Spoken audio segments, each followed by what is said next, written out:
Author of the long shot, Mr. 19 in a row, man. I appreciate you, Mr. Craig Hodges, man. Welcome to the show. Welcome, Mr. Hodges, man. Thank you so much. Oh, And appreciate you, brother.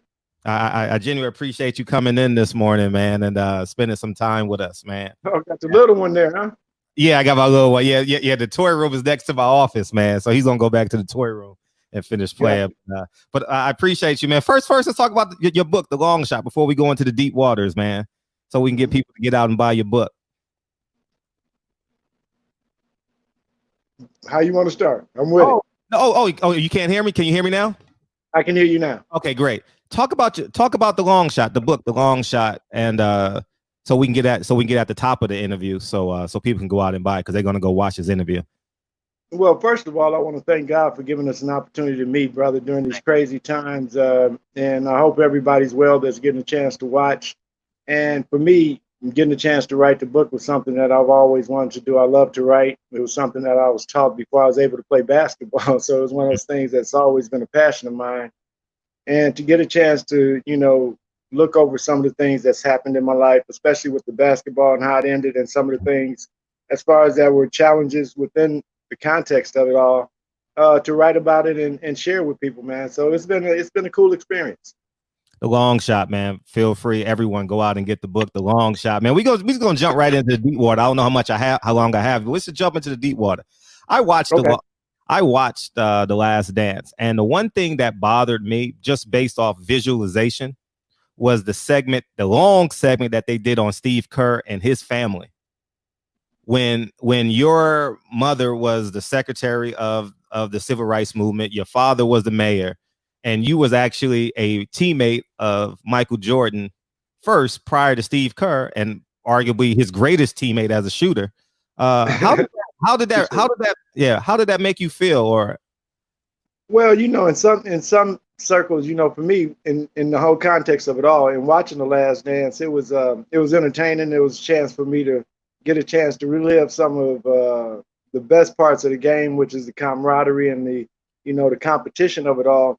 But in actually watching how it was all put together, the timing of it coming out and all, it was somewhat disturbing. But it wasn't disturbing for me from not being in it and not being interviewed about it. mm-hmm. But it was just disturbing of how it could have been, to me, it could have been more of a unifying force as opposed to it being somewhat divisive.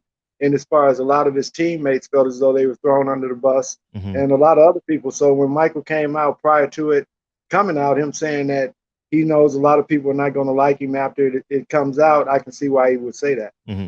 Now, but for me personally, it was almost an honor, not to be in it. You know what I'm saying? Because it's similar to when I was with the Lakers and I didn't get to go to the White House when everybody went to visit Barack. So it's kudos, man, where I'm sending that. Yeah, we'll get back to that. But you mentioned teammate, and can you explain what type of teammate Michael Jordan was? And I'll preface this by saying cocaine. Like I'm just going strictly off The Last Dance, right? Right. He talked about cocaine. Horace Grant didn't help out Pippen. By many accounts, he could have advocated for you in 1992. Can you capsulate Michael Jordan as a teammate? Well, for me, and once again, when you get into the professional realm of things, it's almost an individual space that everybody respects. And coming into the Bulls, I understood I had been 6 years into the league. So it wasn't new to me to understand where the superstars have their entourages and being able to be a good teammate. The main thing for me during that period of time was realizing what I brought to the table and being able to do that every day. And that's what I loved about playing against MJ every day. The level of competition was there day in and day out. And the fact that, we went through our ass whoopings with the Pistons, and we were able to come through and realize that what it took to actually build the chemistry. So when I look at the way that MJ is portrayed within the context of The Last Dance, it almost makes it look as though he was the coach. And that wasn't it. A lot of the disciplinary things that they talk about him on some of the different players, the buck stopped at Phil Jackson, man. And honestly, Phil would do his thing in games basically, but the coaching staffs that we had with the Bulls and with the Lakers, had over 100 years of experience within the NBA besides Phil. So the level of respect that MJ had for the coaching staff didn't go noticed within that. That wasn't talked about within the context of how we won.